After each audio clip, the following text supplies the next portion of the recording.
Well, hello everyone. My name is Michael SK, and welcome back to Fate Stay Night Remastered. I was trying to remember where I left off in the last episode. I knew it wasn't a choice this time around that I left myself on. No, it was this very interesting line. Just perfect. Let's take it completely out of context, huh? Now, we're here in the dojo with Rin, and we have a little bit of an audience through Ilya and Sakura, because Rin is going to do something. I know that still doesn't sound all that good, but I guess we're kind of picking up the pieces of Fate and Unlimited Blade Works, where she's going to help Shirou out in terms of his magical abilities.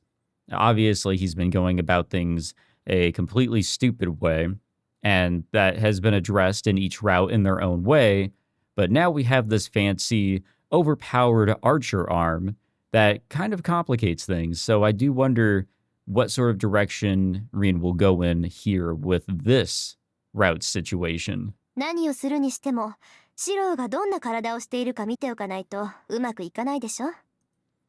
And she gives me an outrageous answer.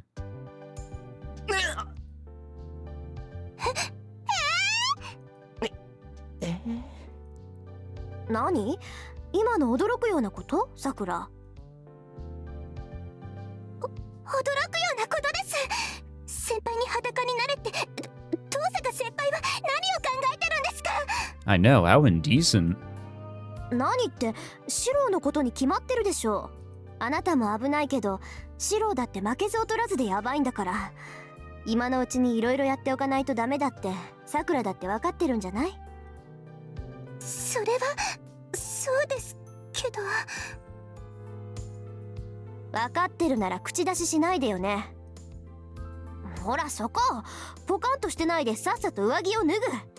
魔除けのサインを入れるんだから、服着てたらできないでしょ。Tosaka glares daggers at me. I mean, I'm pretty sure it's just gonna be his shirt. I don't think we're gonna fully strip. It's like what we saw near the end of Unlimited Blade Works. It's not anything too crazy, I think. But Sakura's gaze is just as painful. It's like her anxious eyes are asking me if I'm going to go over to her sister. 早くしなさい。早めに体に馴染ませないと夜の巡回に間に合わなくなるんだから。The situation is too serious to worry about feeling ashamed. I don't want to get naked, but taking off my shirt is just like changing clothes, so it's no big deal. Yeah, there you go.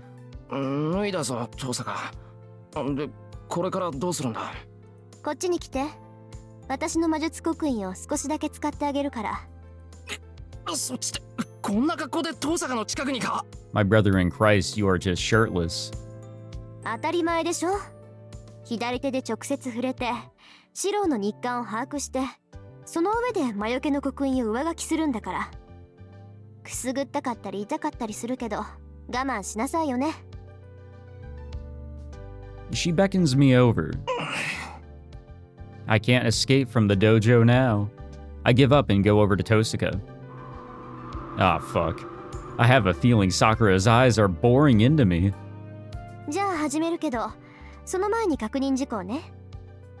この前はシロウの体にスイッチを入れようって言ってたけど、あれはやめるわ。ここで簡単に魔術回路のオンオフができるようになったら、シロウ自身が危ないから。ああ、わかった。My voice pitches higher, and it's getting hard to breathe. I'm half naked and really close to Tosaka. Why wouldn't I be nervous? ちょっと、落ち着きないけどちゃんと聞いてるの？ Yeah, easier said than done. 聞いてる。ちゃんと聞いてる。ならいいけど。それで、今回するのは逆に魔力を抑える手術よ。今のシロウの体は不安定で、いつアーチャーの腕から魔力が逆流してくるかわからない。だから、とりあえず左肩とおへそと喉に針を入れて、あなた本人が全力で意識しない限りは、左腕とはつながらないようにするの。Well, this sounds fun and safe. 同時にこれは、あの影対策でもあるわ。あいつはそこにいるだけで魔力を吸い上げていく。今からシロウに刻むサインは、対魔力の効果もあるから、あいつと向き合っても少しは楽になるはずよ。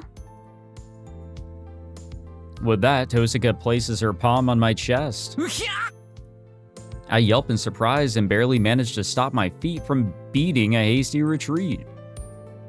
熱かった？けど我慢してもらえる？私の左手から刻印を移すから、これ以上は温度を下げられないの。いや、熱い冷たいはいいんだけど。 Maybe it's just the surprise of the human touch.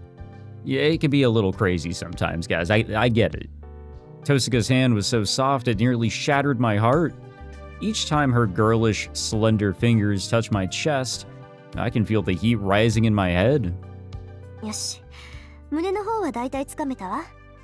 あとはおへそだけど、ちょっと痛いわよ。指入れるからできるだけ動かないで。大丈夫。傷はつかないし、あんまりかき回さないから。Honestly, I don't know how I would feel about anybody sticking their finger in my belly button. It's like, I don't know. It's not the same as like somebody, touching your, private area. But I want to say it's similar because it's just like, you're not supposed to do that. That's my belly button, Don't touch that shit. Oh, and make sure you guys regularly clean that, by the way. かきますどうぞ My body spasms. My stomach. Tosaka's palm on my chest was unbearable enough, but now something small and stick-like is under my skin, digging around inside my body. またそこ Let's take this all out of context as だから痛いって言ったでし well. ょ。気が散るからそんな声出さないでってば。なんかいけないことしてる気になるじゃない。バカかお前は It's only making me blush even worse when you talk about it that way. これでおへその方はおしまい。あとは肩と喉だから逃げずにおとなしくしててよね。I'd rather dash out of the room like a scared rabbit. I want to run, but it'll just make Tosaka more self-conscious, so I'll stop protesting. ほら、ちゃんと胸張ってよ。今のを肩にするから今度は頑張ってよね。歯を食いしばって変な声出さないこと。できるだけ努力する I look away from Tosaka feeling embarrassed. Poor Sakura back there, she is not happy. My whole body must be red, not just my face. I know we're doing it for the magecraft, so I feel bad for making Tosaka uncomfortable too. How am I supposed to look her in the eye after this? はい、これで終わりよ。私は道具を片付けてくるから、シローは体を冷やしてなさい。Tosaka starts packing her first aid kit looking box into her overnight bag. Still flushed, I finally manage to catch my breath. And then I notice that Sakura looks like she wants to say something. She's looking away and wringing her hands uncomfortably. さくらそのどうしたそのですね。She glances at my face. Then she takes a deep breath as if to work up her courage and asks, 先輩、私たち恋人同士なんですよね。 I hope so. My cheeks suddenly reach boiling temperature again, just seconds after cooling off. You need to answer this question very quickly, man. Stop it. This is absolutely the wrong time to get tongue-tied. Just say yes. There you さ go. くらはですよね。なら姉さんにドキドキするのはおかしいです。 Finally, I realize that Sakura has been looking so hurt because she's been pouting. すまんけどさくら別に遠坂がどうこうっていうんじゃなくて今のはその不可抗力っていうかわかりますけど我慢してください。先輩は私の恋人なんですから。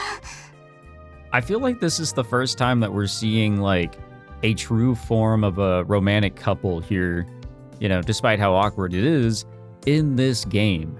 Like, sure, there was a little something interesting between Shirou and Saber back in Fate, and there was, also somewhat something interesting between Shirou and Rin in Unlimited Blade Works, but here this is a lot more concrete. And all the more awkward. I couldn't resist. I'm a guy, and I've had a crush on Tosaka since my first year of high school, so there was nothing I could do. ごめん。その次はなんとか我慢する。遠坂にドギマギしないよう頑張る。本当ですね。 Oh こん man. なことがあったら、私だって怒っちゃいますからね。 Like, look, if any woman were to come up to me while I was, a young lad back in my teens, well, shit's gonna happen, Like, us guys can't control shit. I tell her I really will try, feeling apologetic from the bottom of my heart. And that's not to be used as an excuse. That's just how it is. Like, us guys, like, literally, the touch of a woman could rewire our brains. We are fucking stupid when we're young. I can't believe I'm only now realizing it, but, well, it's awfully nerve-wracking living under the same roof with 3 girls. It is pretty wild, I will give you that one. The time is 11:30 a.m. It's almost lunchtime. The kitchen is busy and filled with an unapproachable tension. 遠坂先輩、お昼はみんなでつけるようなものにしようと思うんですが、苦手な料理とかありますか? From the corner of the kitchen, Sakura timidly asks Tosaka a question. She answers. そう。じゃあ私は麻婆豆腐を作るから。 Is this the first time we're seeing Rin wearing an apron, by the way? Like, I feel like we've never seen this. And it's a bit jarring. Tosaka completely ignores Sakura's question and starts making tofu on her own. 倹約ね。シロ、あの二人に調理を任せるなんて正気? Ilya is sitting upright on a seat cushion. She doesn't sugarcoat her question. I can see how, from Ilya's point of view, Sakura and Tosaka look tense. あの二人、放っておいたらますます仲が悪くなるわよ。そんなこと分かってるくせに、どうしてこんなことになったの、シロ？どうしてってごく自然な流れだったぞ。昼飯はどうしようって話になってな。遠坂は自分が作る。さくらはそれは自分の仕事だって言い張ったんだ。ずいぶん話し合ったけど、二人とも引かないから、じゃあ間を取って一緒に飯を作ればいいだろうって。シロがそう言っちゃったの？そう。それじゃ引き下がれないわよね。Ilya accepts my explanation and takes a polite sip of tea. As expected of a princess, even without knowing proper etiquette, the way she drinks tea is so graceful. けどシロ、間を取るんだったらシロが作ればよかったでしょ？なんだってリンとサクラを一緒にしたの？ What is a one-handed man supposed to do? 遠坂とマトウは敵同士で、リンはサクラを殺したがっているのよ。Yeah, but not at this very moment. それは昨日までの話だろ。遠坂はサクラと戦いたくないから俺たちに協力してくれてるんだ。それに二人は敵同士じゃない。仲いいしうまくいくと思ったから昼飯を任せたんだ。え、仲がいいってあの二人が？ Well, to an extent. 驚くようなことか今の。俺とイリアだって敵同士だったけど仲いいだろ。そりゃ私とシロは特別だけど。 You mean special friends, right? Let's keep the friends in there somewhere so, we don't die later. 特別も何もない。見てればわかる。ほら、遠坂のやついつも以上にぶっきらぼうだろ。そのくせ、さくらが何か失敗するとすぐ注意をする。あれってつまり。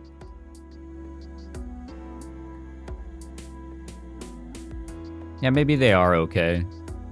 始終気にかけてるってことね。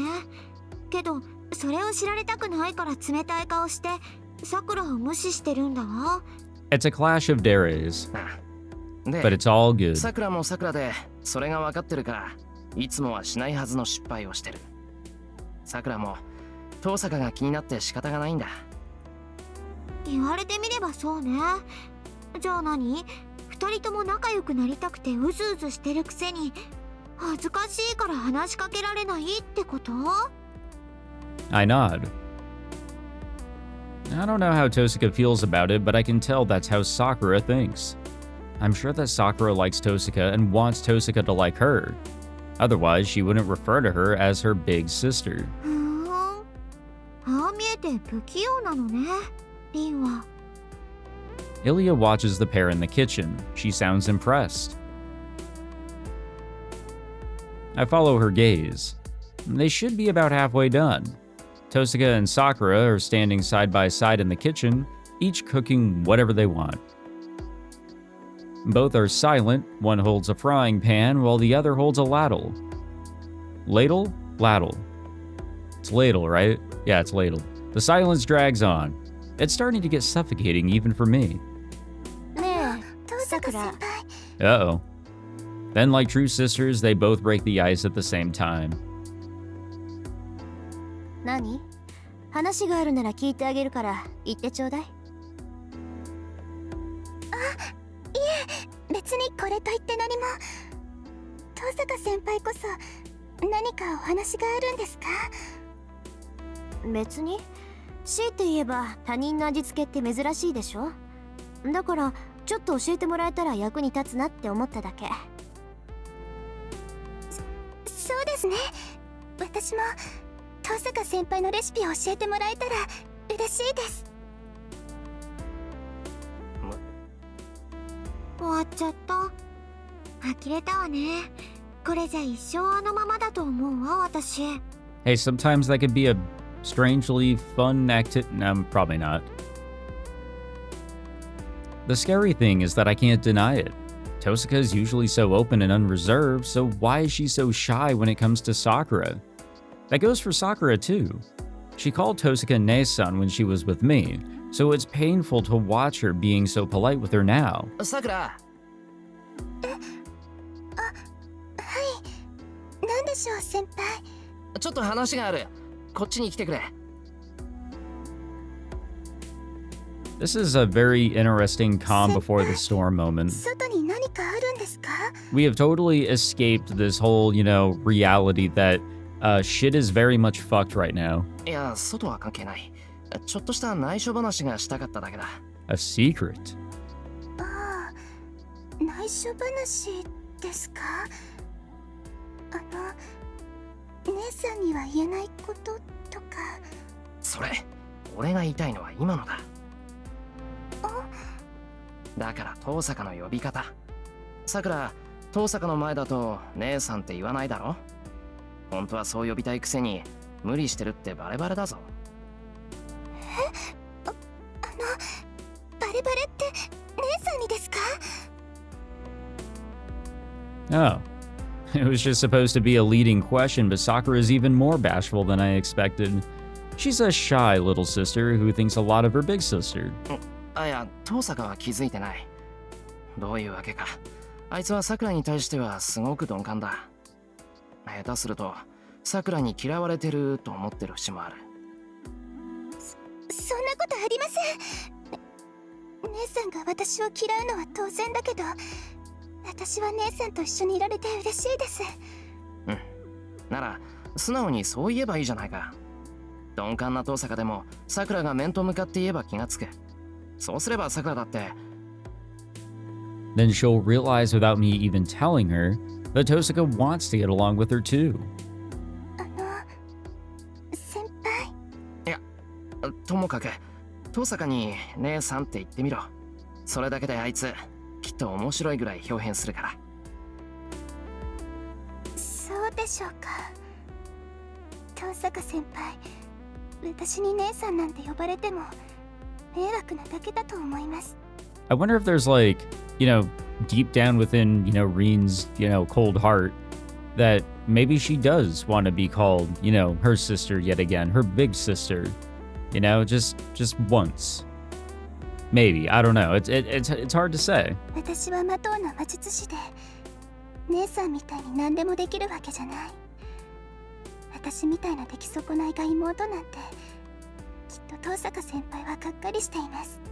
バカ。姉と妹の関係に余分なこと持ち込むな。お前は遠坂が好きで、遠坂はお前の姉貴なんだろ。ならそれ以上に確かな関係なんてない。俺が保証する。さくらと遠坂は間違いなく相思相愛だ。そうなんですか？そうだよ。だからちゃんと姉さんって呼ぶこと。さくらがそう信じてるように遠坂もずっと信じていたんだと思う。だから怖がることなんてない。あいつのためにもさくらの口から遠坂を呼んでやってほしいんだ。姉さんのためにも。I don't know what indecision Sakura is grappling with. She puts her hands together like a prayer and looks deep in thought. Then... はい、頑張ってみます。Alright. This can only go well. I return to the living room. Sakura exchanges a look with me, does a quick gesture to pump herself up, and goes back into the kitchen. おかえりなさい。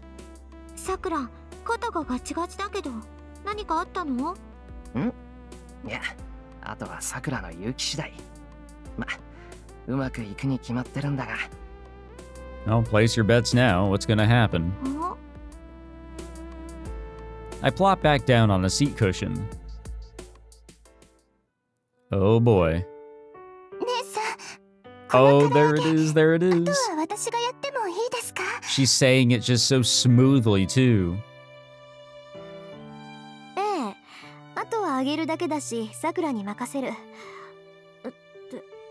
さくら、今。はい。それじゃあ、唐揚げは私がやりますから。姉さんはレタスをちぎってください。 Okay, a little bit of hesitation that time. I feel like she's kind of forcing it now. ええ、それはいいけど。She's really just surprising Rin here. The conversation becomes stiff. It's even more tense than before, and the duo falls silent again. And they watch each other holding their breath. やっぱりおかしいですか？姉さん。おかしいことはないけど、そんな風に呼ばれたことがないから驚いただけよ。Oh yes, I think I was right, guys. それじゃあ、文句はないわ。呼び方なんてさくらの自由だし、私だってさくらって呼び捨てにしてるし、まあ先輩って呼び方が2人もいると混乱するし、そっちの方が分かりやすいんじゃない？ Okay, that works for me. I'm happy with this. Tosuka huffs with a reluctant tone and turns away from Sakura. But she's blushing and can't hide the grin on her face. Sakura's probably noticed too. Their work after that exchange became even more awkward. They both made mistakes and messed up the plating, covered the fried chicken in pepper, turned the mapo tofu into fiery lava, and even forgot to turn on the rice cooker, so lunch was missing rice. It was a disaster. Still, I could spot Tosuka and Sakura grinning whenever one thought the other wasn't looking. They looked happy as could be. まったく、ほんと不器用ね。 Well, you know, I guess in a way that's that sisterly bond, all right. Ilya remarks with exasperation before making a face as the mapo tofu tingles her tongue. I nod in agreement and enjoy the slipshod lunch they made for us. Goddamn, guys. That has gotta be like one of the top scenes in this game. I don't know. There's just something so great about the simplicity of it. I'm gonna rank that pretty highly. I know it's like nothing too crazy, but I think that's just like a good display of their characters and then some. After lunch, I take a break and go back to my room. Tosuka said that she had something to do and took Ilya to her room. イリアの手を借りて造形対策をするの。刻印が馴染むのにも時間がかかるだろうし、午後は休んでいていいわ。She's been working with Ilya like, what, twice now? シロウがいても They're 邪魔な scheming だけだから。 something. So she said, we don't have any way to fight back against Zoken right now. All there is to do is wait for Tosaka to finish whatever she's working on. Sakura goes back to her own bedroom. She had several dizzy spells while we were cleaning up after lunch. I was relieved when I saw her in good spirits this morning, but she's still suffering from a fever. She took our advice to rest in her bedroom if she felt tired at all. And now I'm alone, looking at my left arm. I couldn't move it at all before, but now I can slightly bend it at the elbow. It still feels completely numb, but on the bright side, it doesn't hurt much anymore. If there's any pain, it's mostly from the crest that Tosaka transplanted to me. My shoulder, throat, and my what? My danshin just below my navel? Well, each spot feels like one of the Frankenstein monster's bolts are screwed into it. 左腕は借り物で、体はボルト止めか。 I picture myself as a cyborg from a sci-fi movie. It's an amusing image, but there's nothing funny about my condition. I wanted to check out my arm in the mirror, but I can't even stand up in front of it. It's sometime before 2 p.m. I've got time to kill, so, oh boy. We can check on Tosaka and Ilya, we can go find Ryder, or we can look after Sakura. So I think we should go for the Sakura option. We should continue to try to go for the Sakura brownie points. I think somebody commented a couple episodes ago that the structure of this episode is similar to the structure of the structure of this route is similar to the structure of the previous route, where there's 2 sets of brownie points to consider. It's not Rin's this time as the secondary, but Ilya's as well. And I guess that's how you get the other ending in this route. But regardless, our focus should be Sakura. This is her route. We got to go for her brownie points, as I've been trying to do since the start of the route. I'll go check on Sakura. She went back to her bedroom like we asked, but I'm worried about whether she's getting proper rest. Probably not. And speaking of Sakura, I have not forgotten what we saw in the beginning of the previous episode. That had to have been Sakura, I'm very certain. And so I fear for the worst. I knock quietly. I hear a languid voice from the other side of the door.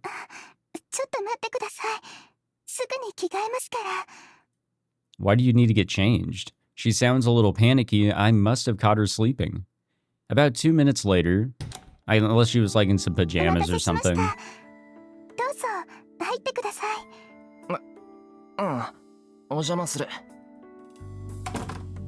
I was nervous standing here waiting to enter a girl's bedroom. I've been in this room before, but the situation is different now. Back then, Sakura was unconscious. Now she's inviting me in.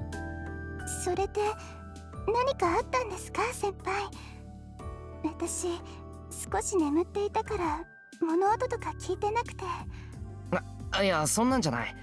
別に何かあったから来たんじゃなくて、さくらがちゃんと休んでるか気になってきたんだけど。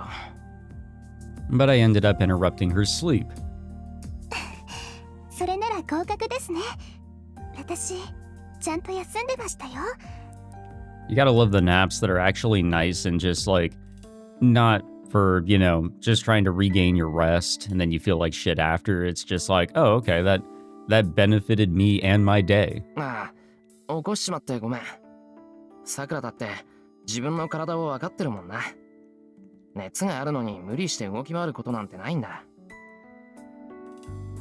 I'm disappointed in myself. That makes Sakura giggle. やっぱり気を回しすぎか？いえ、そんなことありません。先輩は鋭いです。本当はですね、お掃除の続きをしたかったんです。このまま先輩が来なかったら、ちょっと抜け出しちゃおうって思ってました。Uh-oh. 抜け出しちゃおうって、さくら。はい。だってこんなに元気なのに、寝込んでいたら病人みたいで嫌だったんです。だから先輩に言われても、いつも通りの私でいいよって。No, better than sneaking out and killing people. けど、そうしたら姉さんが、ふざけるなって怒るんです。無理をして倒れたら、私たちに迷惑がかかるって。That's true. After lunch, I stopped Sakura from cleaning the house. But she wouldn't listen to me. I wasn't sure what to do until Tosaka stepped in. Still, she didn't exactly ask nicely. If you faint again, we'll have to kill you. It was an awfully aggressive way to make her back down. そうだな。トサカ、怒ってたな。はい。私、姉さんに怒られちゃいました。Yes, she did. I can't believe that's the expression you're making while saying that, but whatever. Sakura seems happy about it. I see now. Despite her words, she's happy that Tosaka is worried about her. じゃあ、ちゃんと休んでないとな。さくらがどう思っていようと、さくらの体は疲れているんだから、さくらがこうして休んでいてくれれば、俺もトサカも安心して外に出られる。そうですね。けど、私は本当に元気なんですよ。今は調子が悪いだけで、明日になれば元気になってるんです。バカ。邪魔しちまった俺が言うことじゃないけど、さくらは横になっていてくれ。眠れるのなら眠った方がいい。夕食時に起こしに来るから、それまでゆっくりしてるといい。I turned to leave, but... Uh-oh. I feel Sakura tug on my shirt sleeve. さくら。先輩の言う通り、ちゃんと眠るんですけど、先輩がそばにいてくれるのは嬉しいです。I mean, I'm down. It's rare for Sakura to ask to be pampered. She usually tries to do everything on her own. Maybe she doesn't want to be a burden to other people. And now she's being a little selfish. No, something like this isn't selfish at all, but from her point of view, she's being very indulgent. That's why she looks so timid as she asks me.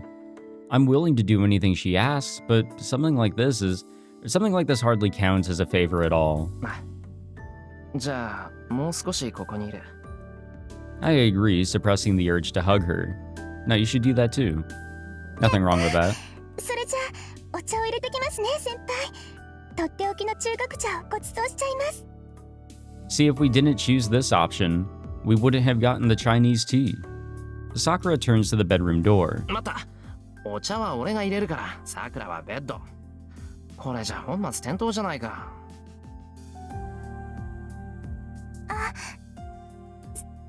そうですね。なんかおかしいです、私。Sakura happily gets back into bed. As I walked out, I gave her a gentle pat on the head and went to make tea.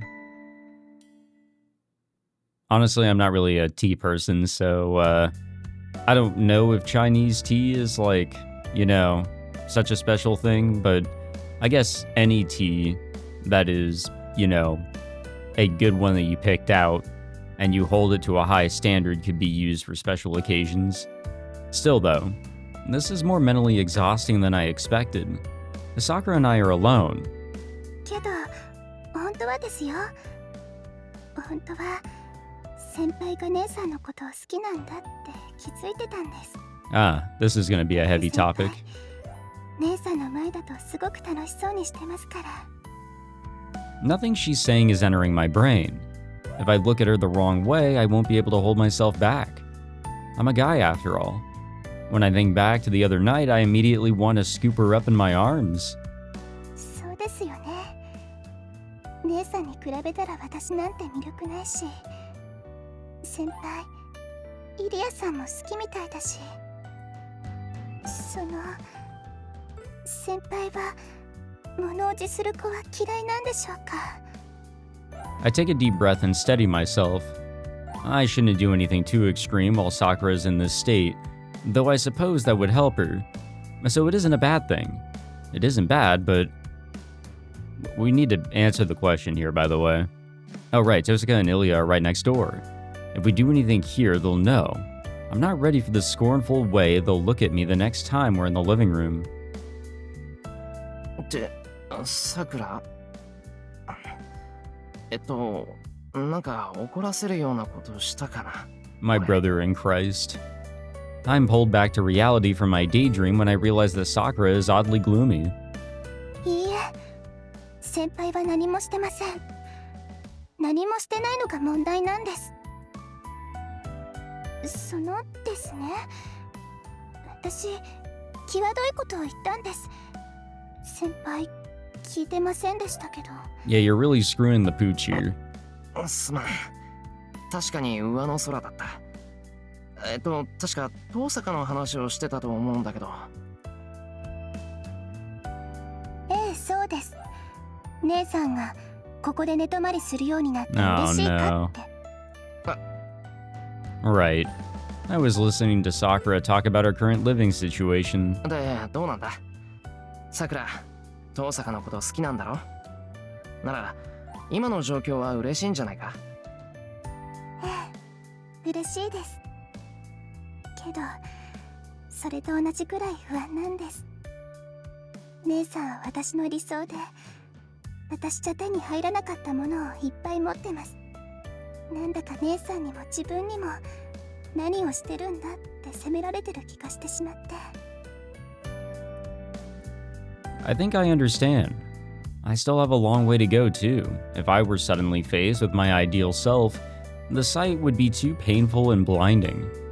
But even if I can empathize, さくら、お前、遠坂みたいなのが理想なのか？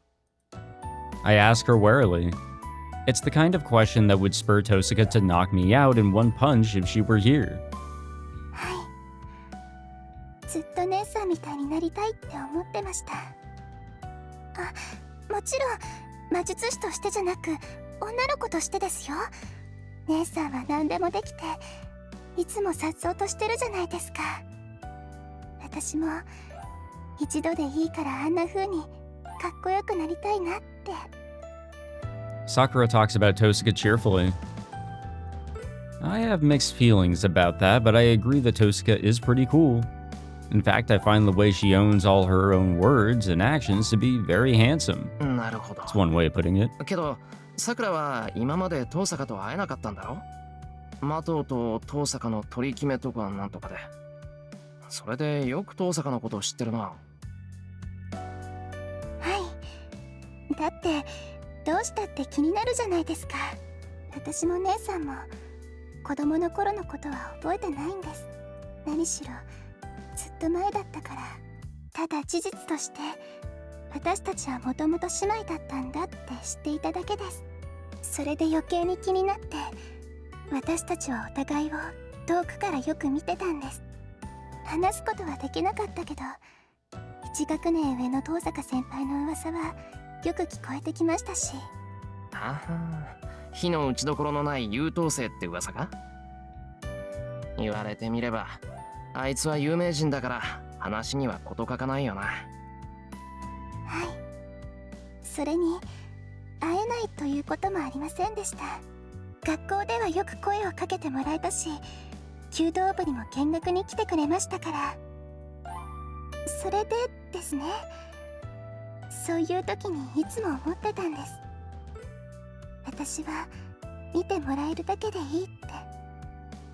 気にかけてもらえるだけで幸せだし、それ以上望んだらきっと嫌われるって分かってましたから。嫌われるってどうして？私の魔術は姉さんとは違いますから。魔術というのは基本的に用途を定められていないでしょ。先輩の魔術だって何かを成し得るために何らかの現象を起こすものです。そうだな。できることは決まってるけど、できたものをどう扱うかはその都度違う。けど魔導の魔術は違います。魔導の技は初めから他人から奪うことに限定した魔術なんです。So in her upbringing, she was basically taught to basically take from others. それ以外の用途なんて持たない。他人の痛みしか糧にせず、他人の喜びを還元する教えがない。I can't answer that. After all, I don't know what kind of magecraft the Matos taught Sakura. Sakura's ashamed because she feels that she learned magecraft for nefarious purposes. So the rift between Sakura and Tosaka stems from the magical differences between their families. The more Sakura despises the magecraft that she was taught, the worse her guilty conscience gets. さくらは魔党の魔術が嫌いなのか？先輩、それは人間に呼吸をするのが嫌いなのかと聞いてるようなものです。好きでも嫌いでもありません。ただ、そうしなければ生きていられなかっただけです。At this point, it's who she is. 私は元からそのためだけに魔党の家に譲られた子供ですから。魔党の後継者になれなければそこで消えていたものなんです。あ、先輩、そんな顔しないでください。確かに教えは厳しかったけど、先輩が思っているほど辛いものではなかったんですから。それにですね、厳しさで言ったら先輩にはかないません。私、人に傷つけられるのは楽なんですけど、自分で自分を傷つけるのは怖いんです。生きたがりな私は自分で幕を下ろすことができない。死んでしまうことは何ともないけど、自分で死のうと考えるのは怖いんです。けど先輩はどっちもできちゃうんです。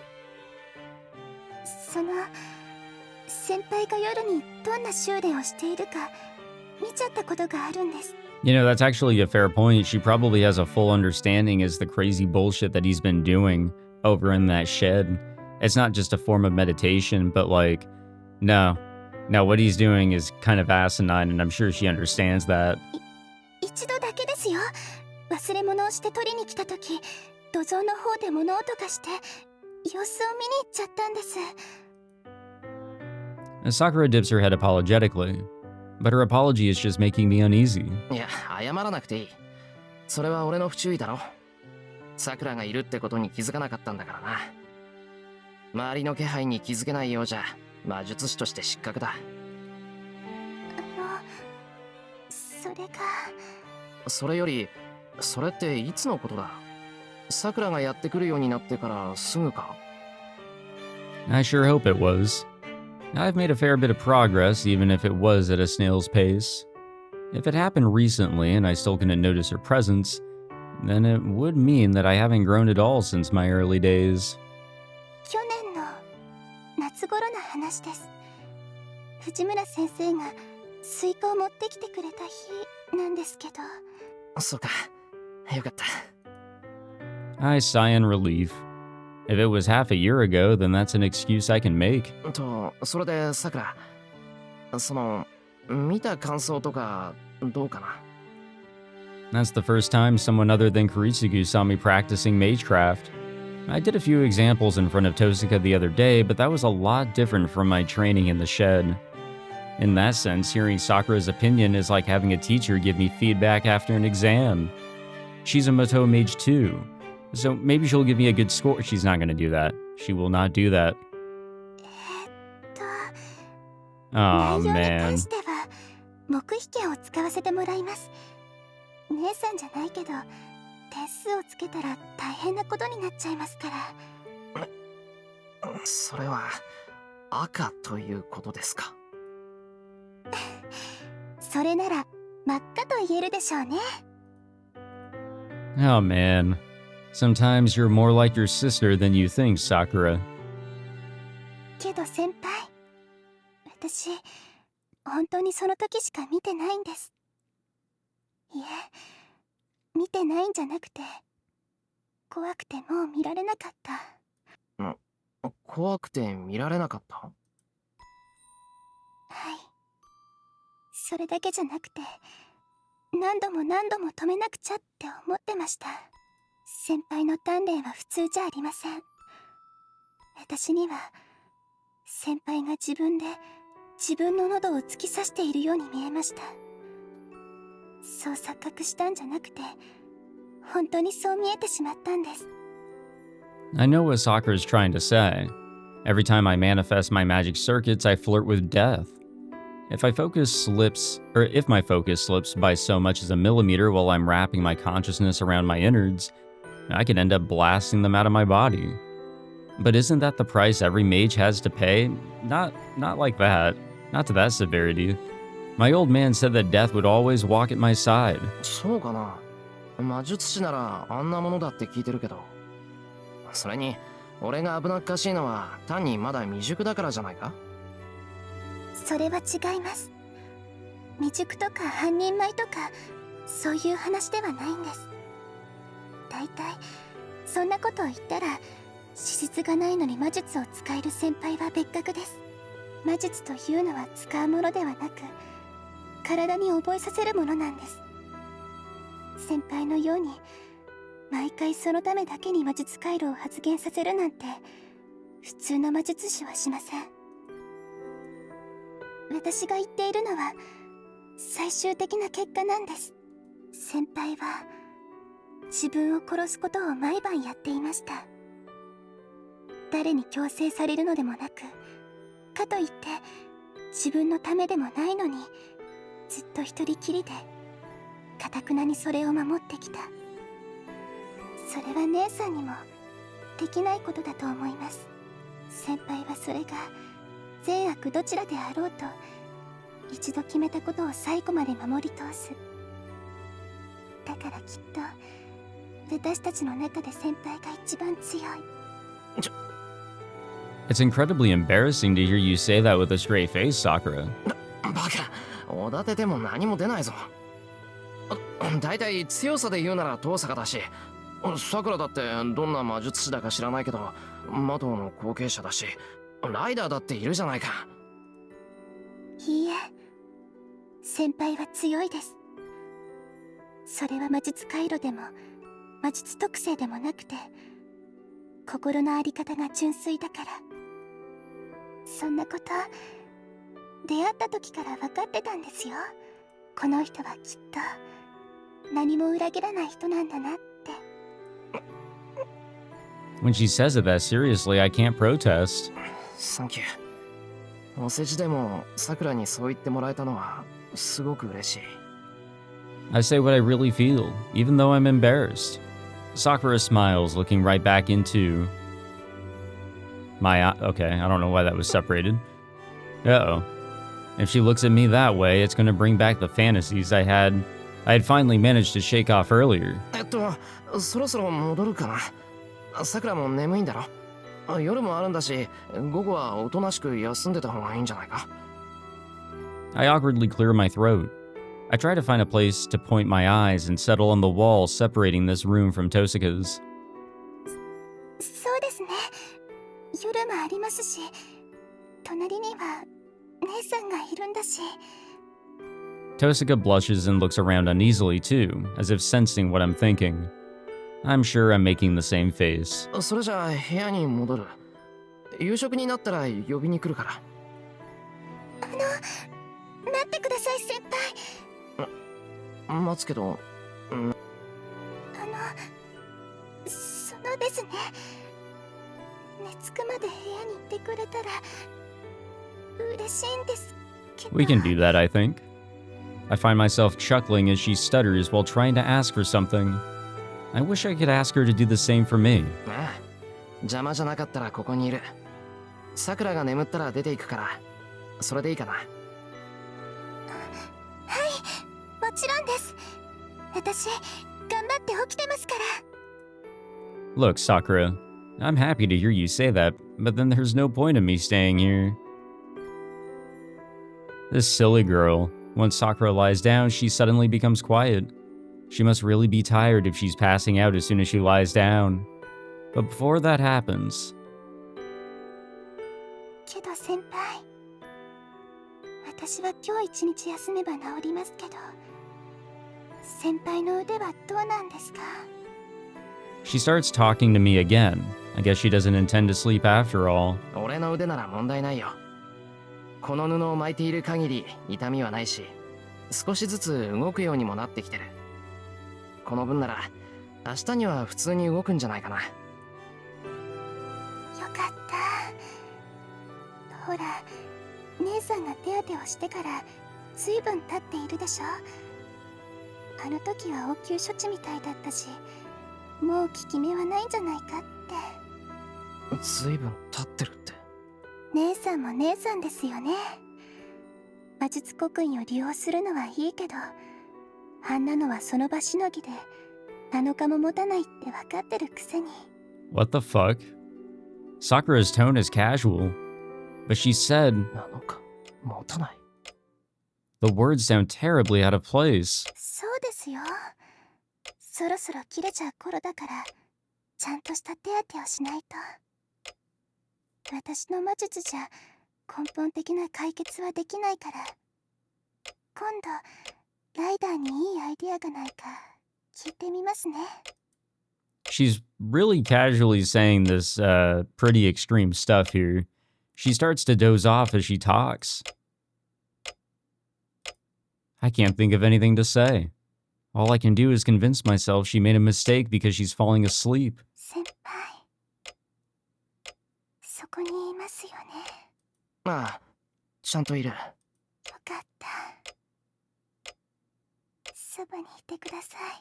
一人になると怖い夢ばっかり This poor fucking 見るから。 girl, honestly. ちゃんと私を。 Sakura's eyes slowly close. I hear her breathing become slow and steady when she falls into a deep sleep. I turn off the lights and quietly leave the bedroom.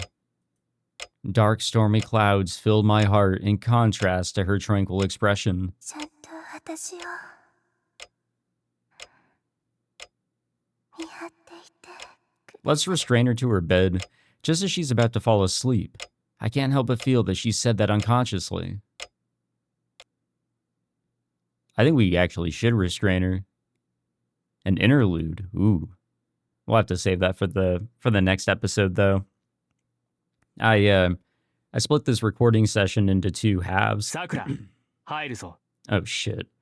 All right. Well, I'm going to assume that this is a flashback, but no, I separated this recording session into, well, 2 recording sessions, this episode into 2 sessions. And this is the next day compared to my first recording. And I got a little sick. So I guess it's a good thing that I am minimizing this, but also I should be taking Shirou's grand advice and get that rest even if I feel okay, you know? So that's what I'm going to go do. But that is very alarming what she said, whatever that's all supposed to mean. So I think it's actually good that we picked that up. We did get a brownie point, but I feel like we gained even more. It seemed like we were going to get to this part anyways, but I think this all flowed really well. So I'll take it. Thank you all for tuning in. Hope you guys enjoyed. If you did, be sure to leave a like, subscribe, all that fancy jazz. I'm not feeling majorly sick or anything, just a little sore throat. So just small, cold-like symptoms. I think it's just because I have my fan on while I sleep and now it's just too cold. So, just changing of the seasons. It's whatever. I'll be fine for the next one. And I'll see you guys in it. Take it easy, guys.